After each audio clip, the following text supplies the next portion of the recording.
ஒரு நாள் நீ ஏன் வருவ? அப்பா நான் தப்பு பண்ணிட்டேன்பா. இந்த குடும்பத்தை சேர்ந்தவங்க என்னை விரட்டி விட்டாங்கப்பான்னு. இப்ப எனக்கு போக்கடை இல்லாம அதான்ப்பா உன் வீட்டு வாசல்ல வந்து நின்னேன்னு சொல்லுவேன். அப்படி ஒரு விஷயம் கனவுல கூட நடக்காது.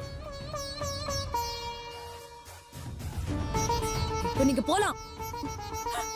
ஏய், இன்னும் ஏண்டி இங்க நிக்கிற? வா, பெத்தவங்களுக்கு உன் பொண்ணு நல்ல மரியாதை கொடுத்துட்டான். வாடி. அம்மாடி சொன்னா கேளுமா. இனிமே இந்த குடும்பத்துக்கும் நமக்கு எந்த சம்பந்தமும் கிடையாது. வாடி. வாமா. வாடின்னு சொல்றல. வா. ஏய் வாடி. ஐயோ வா. என் பிள்ளைங்க.